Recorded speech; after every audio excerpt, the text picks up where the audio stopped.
O maior discurso de Cristo. Capítulo 5. A oração do Senhor. Portanto vós orareis assim. Mateus 6, verso 9. A oração do Senhor foi 2 vezes dada por nosso Salvador. Primeiro à multidão, no Sermão da Montanha, e outra vez, meses mais tarde, aos discípulos apenas. Por um breve período haviam eles estado ausentes de seu Senhor, quando, ao voltarem, o encontraram absorto em comunhão com Deus. Como despercebido de sua presença, ele continuou a orar em voz alta. Um brilho celeste irradiava da face do Salvador. Parecia mesmo encontrar-se na presença do invisível. E havia um vivo poder em suas palavras, o poder de alguém que fala com Deus. O coração dos discípulos foi profundamente comovido enquanto eles escutavam. Tinham observado quão frequentemente Jesus passava longas horas em solicitude, em comunhão com o Pai. Os dias, passava-os a servir as multidões que se comprimiam em torno dele, e revelando os traiçoeiros sofismas dos rabis, e esse incessante labor deixava-o muitas vezes tão exausto que sua mãe e seus irmãos, e mesmo os discípulos, temiam que sacrificasse a vida. Ao volver, porém, das horas de oração que encerravam o afadigoso dia, notavam-lhe a expressão de paz na fisionomia, a sensação de refrigério que parecia desprender-se de sua presença. Era de horas passadas com Deus que ele saía, manhã após manhã, para levar aos homens a luz do céu. Os discípulos haviam chegado a ligar essas horas de oração com o poder de suas palavras e obras. Agora, ao escutar-lhe as súplicas, sentiram o coração encher-se de respeito e humildade. Quando ele acabou de orar, foi com certa convicção de sua profunda necessidade que exclamaram: Senhor, ensina-nos a orar. Lucas 11, verso 1. Jesus não lhes apresenta nenhuma nova forma de oração. Aquilo que já anteriormente lhes ensinara, repete agora, como se lhes quisesse dizer: vocês devem compreender o que já lhes dei. Isso encerra uma profundeza de sentido que vocês ainda não sondaram. O Salvador não nos restringe, entretanto, ao emprego exato dessas palavras. Identificado com a humanidade, apresenta seu próprio ideal de oração, palavras tão simples que podem ser adotadas por uma criancinha, e todavia tão compreensivas em sua amplitude que sua significação jamais poderá ser inteiramente apreendida pelos maiores espíritos. É-nos ensinado chegar a Deus com nosso tributo de ação de graças, dar a conhecer nossas necessidades, confessar os pecados que cometemos, e reclamar-lhe a misericórdia em harmonia com a sua promessa. Quando orardes, dizei: Pai. Lucas 11, verso 2. Jesus nos ensina a chamar seu Pai nosso Pai. Ele não se envergonha de nos chamar irmãos. Hebreus 2, verso 11. Tão pronto, tão ansioso é o coração do Salvador de acolher-nos como membros da família de Deus, que logo nas primeiras palavras que devemos usar ao aproximar-nos de Deus, dá-nos a certeza de nossa divina relação, Pai. Aí se encontra a declaração daquela admirável verdade, tão repleta de animação e conforto, de que Deus nos ama assim como ama seu Filho. Foi isto que Jesus disse na última oração que fez por seus discípulos. Tu os tens amado a eles como me tens amado a mim. João 17, verso 23. O mundo que Satanás tem pretendido, e sobre o qual tem governado com tirania cruel, o Filho de Deus, por uma vasta consecução, circundou em seu amor, pondo novamente em ligação com o trono de Jeová. Querubins e serafins, bem como as inumeráveis hostes de todos os mundos não caídos, entoam cânticos de louvor a Deus e ao Cordeiro ao ser assegurado esse triunfo. Regozijaram-se em que à raça caída fosse aberto o caminho da salvação, e que a terra fosse redimida da maldição do pecado. Quanto mais não se deveriam regozijar aqueles que são os objetos de tão surpreendente amor. Como podemos estar em dúvida e incerteza, e sentir-nos órfãos? Foi em benefício dos que haviam transgredido a lei que Jesus tomou sobre si a natureza humana, ele se tornou como nós, a fim de podermos ter perene paz e segurança. Temos um advogado nos céus, e quem quer que o aceite como Salvador pessoal, não é deixado órfão, a carregar o fardo dos próprios pecados. Amados, agora somos filhos de Deus. E, se nós somos filhos, somos logo herdeiros também, herdeiros de Deus, e coherdeiros de Cristo, se é certo que com ele padecemos, para que também com ele sejamos glorificados. Ainda não é manifestado o que havemos de ser, mas sabemos que, quando ele se manifestar, seremos semelhantes a ele, porque assim como é o veremos. 1 João 3, verso 2, Romanos 8, verso 17. O primeiro passo mesmo ao aproximar-nos de Deus é conhecer e crer o amor que Ele nos tem. 1 João 4, verso 16, pois é mediante a atração de seu amor que somos induzidos a ir para Ele. A percepção do amor de Deus opera a renúncia do egoísmo. Ao chamarmos Deus nosso Pai, reconhecemos todos os seus filhos como irmãos. Somos todos parte da grande teia da humanidade, todos membros de uma só família. Em nossas petições, devemos incluir nossos semelhantes da mesma maneira que a nós mesmos. Pessoa alguma ora direito, se busca bênção unicamente para si. O infinito Deus, disse Jesus, vos dá o privilégio de dele vos aproximardes chamando de Pai. Compreende tudo quanto isto implica. Pai terreno algum já pleiteou tão fervorosamente com o filho errante como faz com o transgressor aquele que vos criou. Nenhum amorável interesse humano já acompanhou o impenitente com tão ternos convites. Deus mora em toda habitação, ouve cada palavra proferida, escuta cada oração erguida ao céu, experimenta as dores e as decepções de cada alma, e considera o tratamento dispensado a pai e mãe, irmã, amigo e semelhante. Ele cuida de nossas necessidades, e seu amor, sua misericórdia e graça estão continuamente a fluir para satisfazer nossa necessidade. Mas se chamais a Deus vosso Pai, vós vos reconheceis seus filhos, para ser guiados por sua sabedoria, e ser obedientes em todas as coisas, sabendo que seu amor é imutável. Aceitareis seu plano para a vossa vida. Como filhos de Deus, mantereis, como objeto de vosso mais elevado interesse, sua honra, seu caráter, sua família, sua obra. Tereis regozijo em reconhecer e honrar vossa relação com o Pai e com cada membro de sua família. Alegrar-vos-eis em praticar qualquer ato, embora humilde, que contribua para a sua glória ou bem-estar de vossos semelhantes. Que estás nos céus. Aquele a quem Cristo nos ordena considerar nosso Pai, está nos céus, faz tudo o que lhe apraz, em seu cuidado podemos repousar tranquilos, dizendo: No dia em que eu temer, hei de confiar em ti. Salmo 115, verso 3, e Salmo 56, verso 3. Santificado seja o teu nome. Mateus 6, verso 9. Para santificarmos o nome do Senhor é necessário que as palavras em que falamos do Ser Supremo sejam pronunciadas com reverência. Santo e tremendo é o seu nome. Salmo 111, verso 9. Não devemos nunca, de qualquer modo, tratar com leviandade os títulos ou nomes da divindade. Ao orar, penetramos na sala de audiência do Altíssimo, e devemos ir à sua presença possuídos de santa reverência. Os anjos velam o rosto em sua presença. Os querubins e os santos serafins aproximam-se de seu trono com solene reverência. Quanto mais deveríamos nós, seres finitos e pecadores, apresentar-nos de modo reverente perante o Senhor, nosso Criador. Mas santificar o nome do Senhor quer dizer muito mais do que isso. Podemos, como os judeus dos dias de Cristo, manifestar exteriormente a maior reverência por Deus, e todavia profanar constantemente o seu nome. O nome do Senhor é misericordioso e piedoso, tardio em iras e grande em beneficência e verdade, que perdoa a iniquidade, e a transgressão, e o pecado. Êxodo 34, versos 5 a 7. Da Igreja de Cristo acha-se escrito: Este é o nome que lhe chamarão.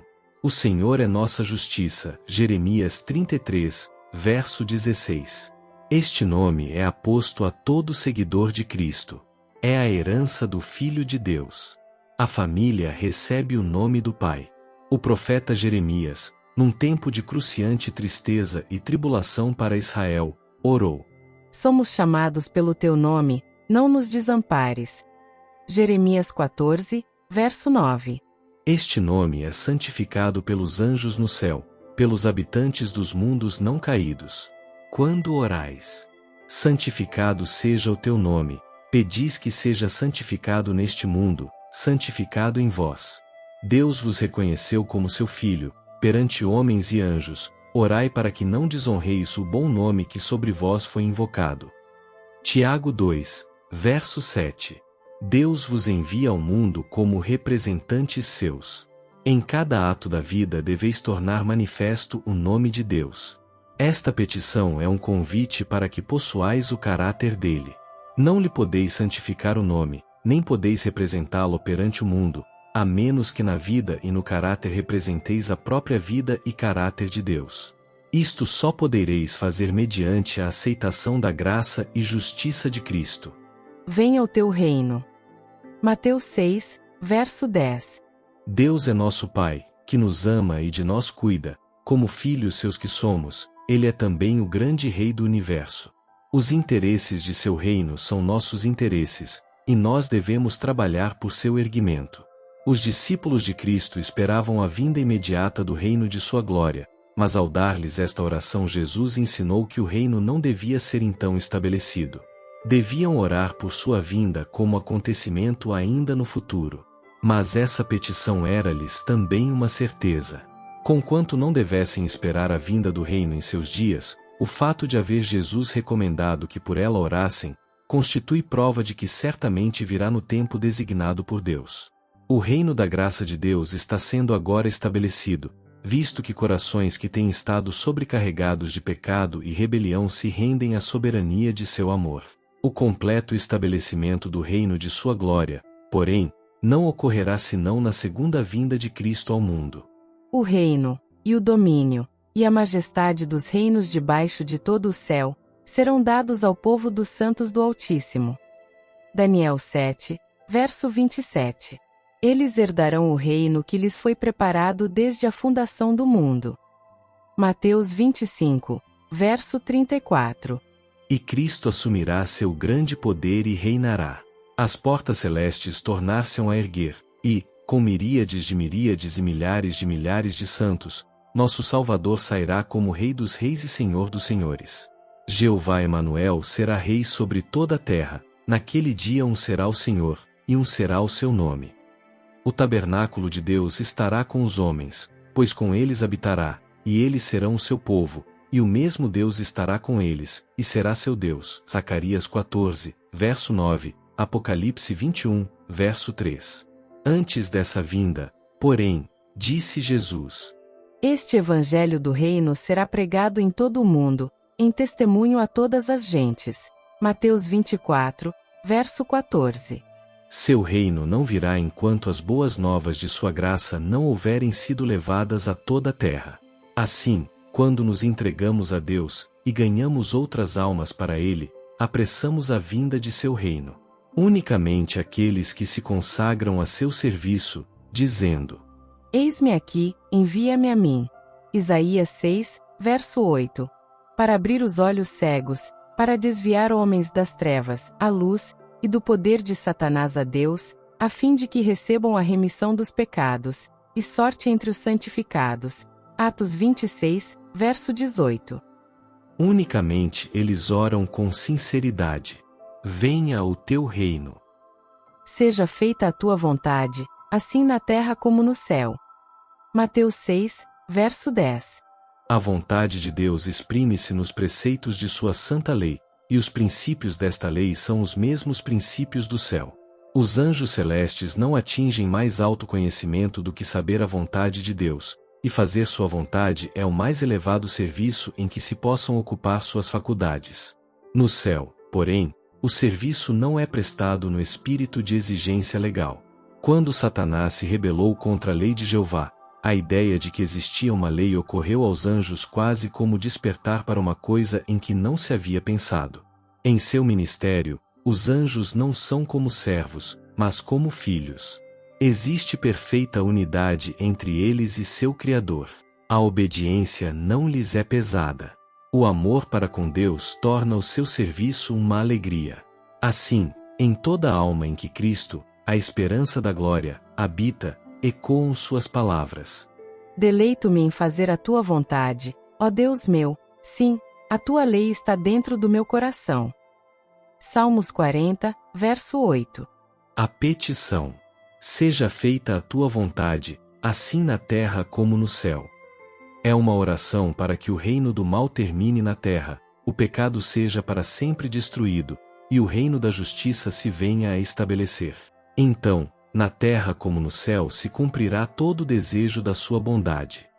Segundo Tessalonicenses 1, verso 11. O pão nosso de cada dia nos dá hoje. Mateus 6, verso 11. A primeira metade da oração que Jesus nos ensinou diz respeito ao nome, ao reino e à vontade de Deus, que seu nome seja honrado, seu reino estabelecido, e sua vontade cumprida. Depois de assim haverdes tornado o serviço de Deus a primeira coisa em vosso interesse, podeis pedir com confiança de que vossas próprias necessidades serão supridas. Se renunciastes ao próprio eu, entregando-vos a Cristo, sois um membro da família de Deus, e tudo quanto há na casa de vosso Pai vos pertence. Todos os tesouros de Deus vos estão franqueados, tanto o mundo que agora existe, como o por vir. O ministério dos anjos, o dom de seu Espírito, os labores de seus servos, tudo é para vós. O mundo, com tudo que nele há, pertence-vos até onde isto seja para vosso benefício. A própria inimizade do maligno se demonstrará uma bênção, na disciplina que vos proporciona para o céu.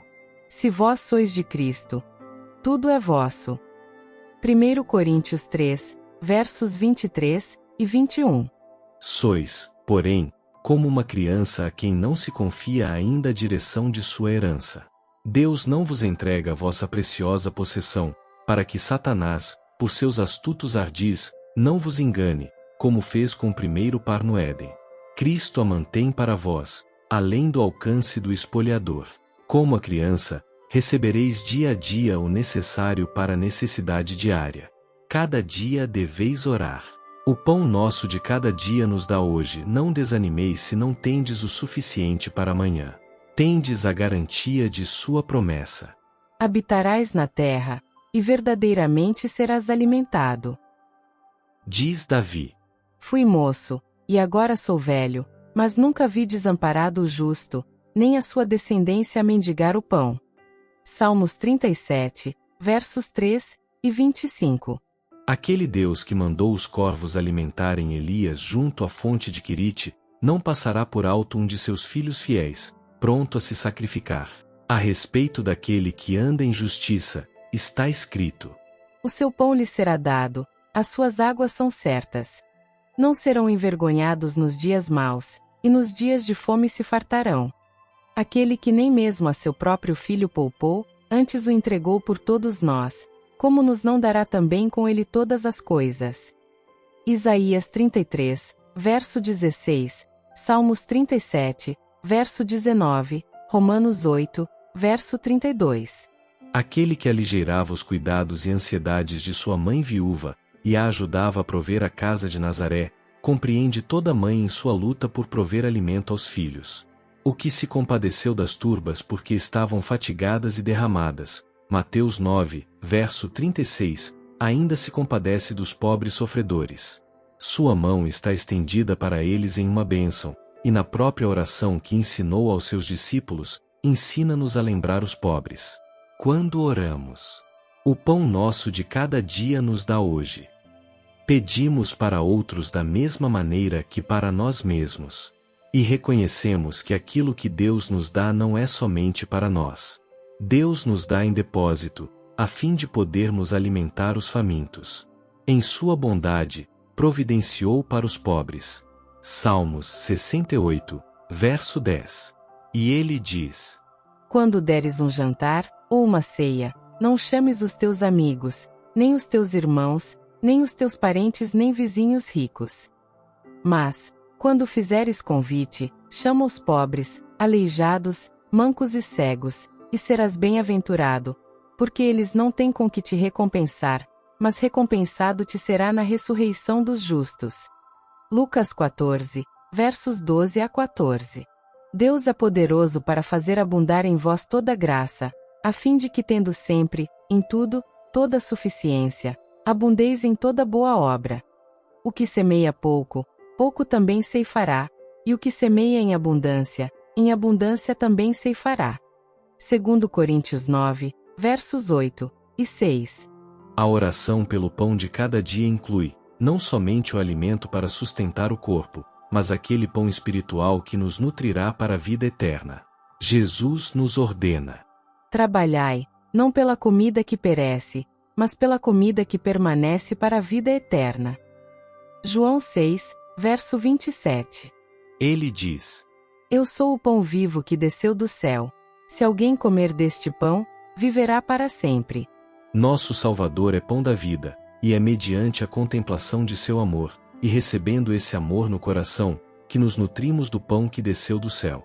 Recebemos a Cristo por meio de sua palavra, e o Espírito Santo é dado a fim de esclarecer a palavra ao nosso entendimento, impressionando-nos o coração com suas verdades. Devemos dia a dia orar para que, ao lermos sua palavra, Deus envie seu Espírito a fim de que se nos revele a verdade que nos fortaleça a alma para a necessidade do dia, ensinando-nos a pedir cada dia o que necessitamos, tanto as bênçãos temporais como as espirituais. Deus tem um propósito para nosso bem. Deseja que reconheçamos nossa dependência de seu constante cuidado, pois procura atrair-nos em comunhão com Ele. Nessa comunhão com Cristo, mediante a oração e o estudo das grandes e preciosas verdades de sua palavra, seremos alimentados, como almas que têm fome, como os que têm sede, seremos dessedentados à fonte da vida. Perdoa-nos os nossos pecados, pois também nós perdoamos a qualquer que nos deve. Lucas 11, verso 4. Jesus nos ensina que só poderemos receber o perdão de Deus se também nós perdoarmos aos outros. É o amor de Deus que nos atrai para Ele, e esse amor não nos pode tocar o coração sem criar amor por nossos irmãos. Terminando a oração do Senhor, Jesus acrescentou: se perdoardes aos homens as suas ofensas, também vosso Pai Celestial vos perdoará a vós. Se, porém, não perdoardes aos homens as suas ofensas, também vosso Pai vos não perdoará as vossas ofensas. Aquele que não perdoa, obstrui o próprio conduto pelo qual, unicamente, pode receber misericórdia de Deus. Não deve pensar que, a menos que os que nos prejudicaram confessem o mal, estamos justificados ao privá-los de nosso perdão. É dever deles, sem dúvida, humilhar o coração pelo arrependimento e confissão. Cumpre-nos, porém, ter espírito de compaixão para com os que pecaram contra nós, quer confessem quer não suas faltas. Não importa quão cruelmente nos tenham ferido, não devemos acariciar nossos ressentimentos, simpatizando com nós mesmos pelos males que nos são causados, mas, como esperamos nos sejam perdoadas nossas ofensas contra Deus, cumpre-nos perdoar a todos os que nos têm feito mal. O perdão, porém, tem sentido mais amplo do que muitos supõem. Dando a promessa de que perdoará abundantemente, Deus acrescenta, como se o significado dessa promessa excedesse a tudo que pudéssemos compreender: os meus pensamentos não são os vossos pensamentos, nem os meus caminhos os vossos caminhos, diz o Senhor. Porque, assim como os céus são mais altos do que a terra, assim são os meus caminhos mais altos do que os vossos caminhos, e os meus pensamentos mais altos do que os vossos pensamentos. Isaías 55, versos 7 a 9. O perdão de Deus não é meramente um ato judicial pelo qual Ele nos livra da condenação. É não somente perdão pelo pecado, mas livramento do pecado. É o transbordamento de amor redentor que transforma o coração. Davi tinha a verdadeira concepção do perdão ao orar: cria em mim, ó Deus, um coração puro, e renova em mim um espírito reto. Salmo 51, verso 10. E noutro lugar ele diz: quanto está longe o Oriente do Ocidente, assim afasta de nós as nossas transgressões. Salmo 103, verso 12. Deus, em Cristo, ofereceu-se por nossos pecados. Sofreu a cruel morte de cruz, carregou por nós o peso da culpa, o justo pelos injustos, a fim de poder manifestar no seu amor e atrair-nos a si.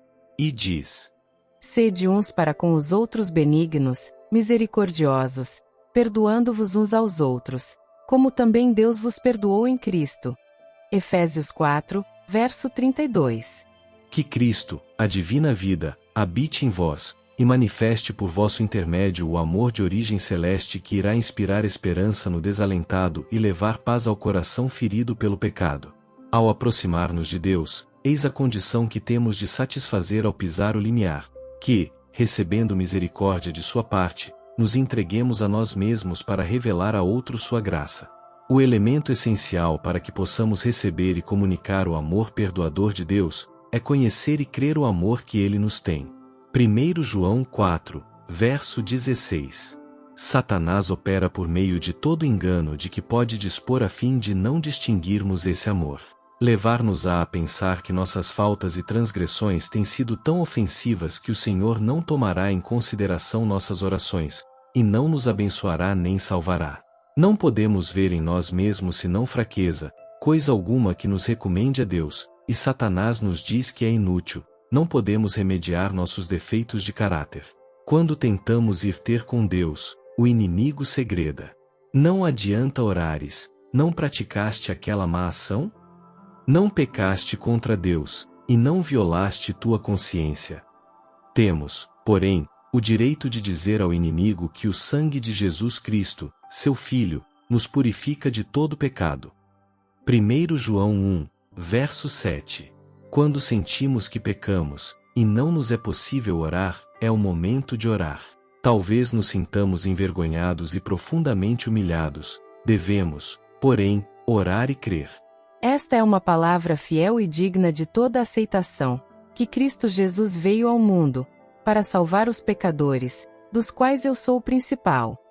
1 Timóteo 1, verso 15. O perdão, a reconciliação com Deus, não nos é concedido, como recompensa por nossas obras, não é outorgado em virtude dos méritos de homens pecadores, mas é uma dádiva feita a nós, a qual tem na imaculada justiça de Cristo o fundamento de sua disposição.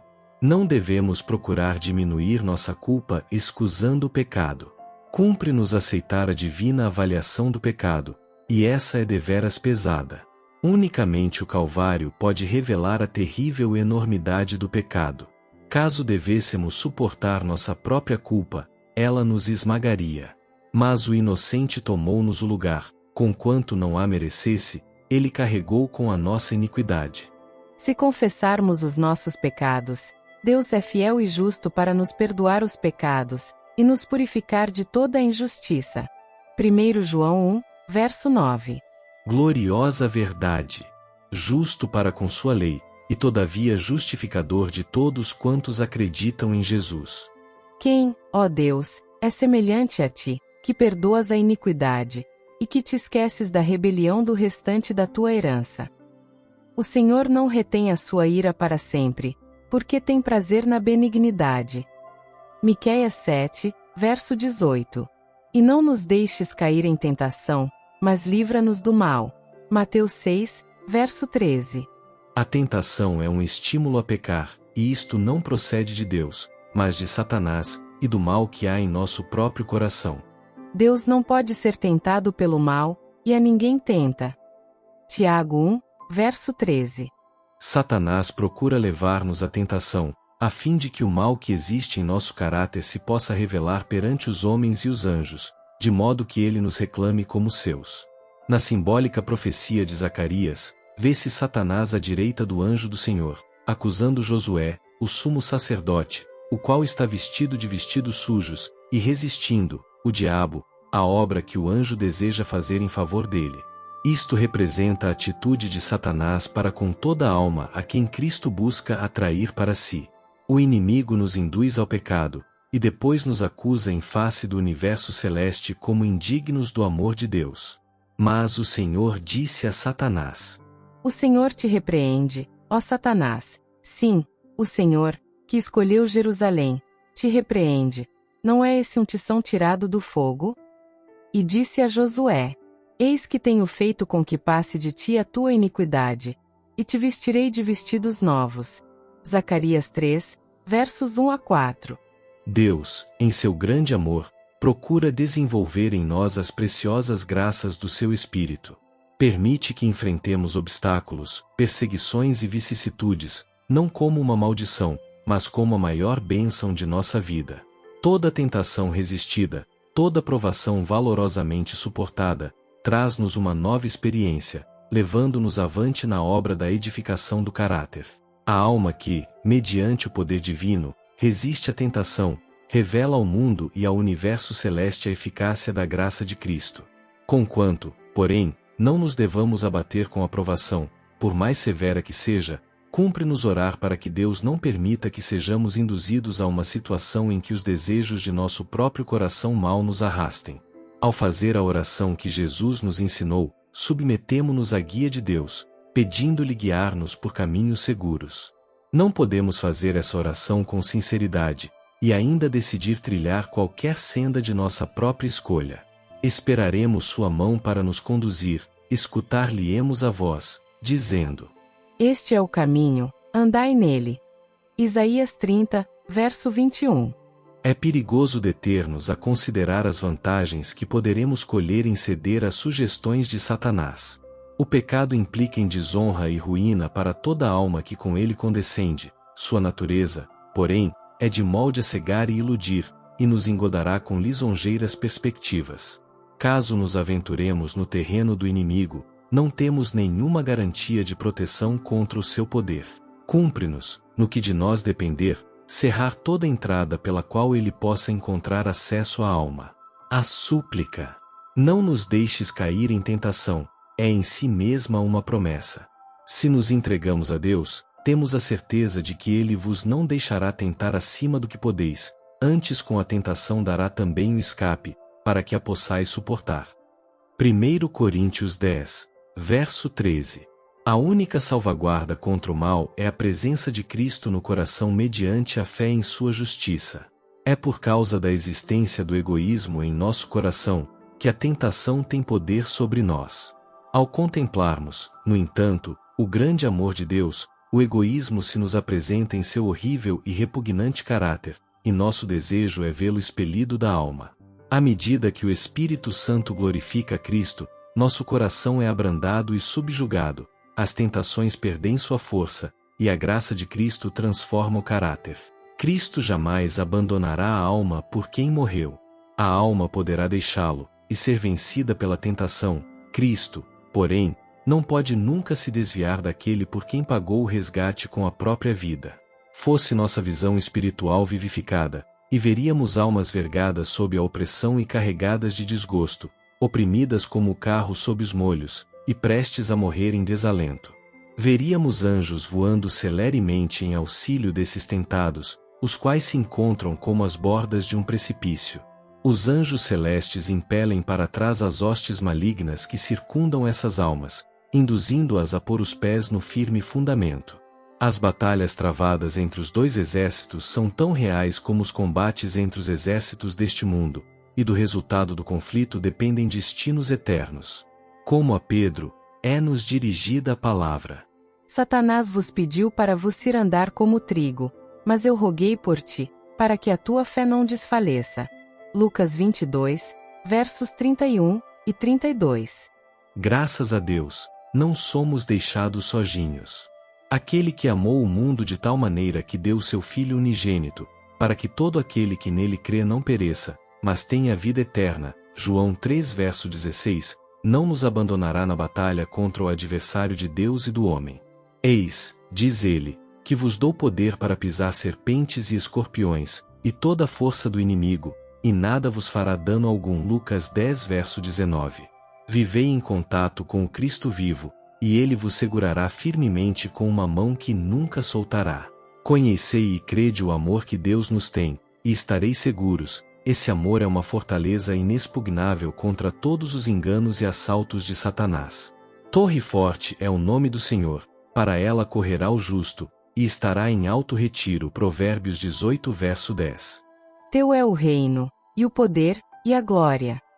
Mateus 6, verso 13. A última, como a primeira sentença da oração do Senhor, volve-nos para o Pai como se achando acima de todo poder e autoridade e todo nome que se nomeia. O Salvador contemplou os anos que se estendiam diante dos seus discípulos, não como haviam sonhado, ao brilho da prosperidade e da honra mundanas, mas obscurecidos pelas tempestades do ódio humano e da ira satânica. Por entre os conflitos e ruína nacionais, seriam os passos dos discípulos rodeados de perigos, oprimindo-se-lhes muitas vezes o coração de temor. Eles viriam Jerusalém reduzida à desolação, o templo arrasado, seu culto para sempre acabado, e Israel disperso para todas as terras, quais náufragos em uma praia deserta. Jesus disse: E ouvireis de guerras e de rumores de guerras. Se levantará nação contra nação, e reino contra reino, e haverá fomes, e pestes, e terremotos, em vários lugares. Mas todas estas coisas são princípio de dores. Mateus 24, versos 6 a 8. Todavia os seguidores de Cristo não deviam temer que sua esperança ficasse perdida, ou que Deus houvesse abandonado a terra. O poder e a glória pertencem àquele cujos grandes desígnios avançam ainda, não entravados, rumo à consumação. Na oração que exprime suas necessidades diárias, os discípulos de Cristo foram guiados a olhar acima de todo poder e domínio do mal, ao Senhor seu Deus, cujo reino domina sobre todos, e o qual é seu Pai e seu amigo eternamente. A ruína de Jerusalém era um símbolo da ruína final que assolará o mundo. As profecias que tiveram seu parcial cumprimento na queda de Jerusalém têm mais direta aplicação aos últimos dias. Encontramo-nos no limiar de grandes e solenes acontecimentos. Acha-se diante de nós uma crise, como o mundo jamais presenciou. E, quão doce nos é, a nós, como aos primeiros discípulos, a certeza que nos é dada, de que o reino de Deus domina para sempre. O programa dos acontecimentos por vir está nas mãos de nosso Criador. A majestade do céu tem a seu cargo o destino das nações, bem como os interesses de sua igreja. Há todo instrumento na consecução de seus planos, como a Ciro outrora, diz o divino instrutor. Eu te cingirei ainda que tu me não conheças. Isaías 45, verso 5. Na visão do profeta Ezequiel, sob as asas do querubim, havia a aparência de uma mão. Isto deve ensinar a seus servos que é o poder divino que lhes confere êxito. Aqueles a quem Deus emprega como seus mensageiros não devem pensar que sua obra deles depende. Não é permitido que seres finitos carreguem esse peso de responsabilidades. Aquele que não tosqueneja, que opera continuamente pelo cumprimento de seus desígnios, há de levar avante a sua obra. Ele embargará os propósitos dos ímpios, e confundirá os conselhos dos que tramam maldades contra o seu povo. Aquele que é o Rei, o Senhor dos Exércitos, senta-se entre os querubins, e por entre as contendas e tumultos das nações, guarda ainda os seus filhos. Aquele que reina nos céus é nosso Salvador. Mede cada provação, vigia o fogo da fornalha que há de provar cada alma. Quando forem derribadas as fortalezas dos reis, quando as setas da ira penetrarem o coração de seus inimigos, a salvo se encontrará seu povo em suas mãos. Tua é, Senhor, a magnificência, e o poder, e a honra, e a vitória, e a majestade, porque teu é tudo quanto há nos céus e na terra. Na tua mão há força e poder, e na tua mão está o engrandecer e dar força a tudo. 1 Crônicas 29, versos 11 e 12.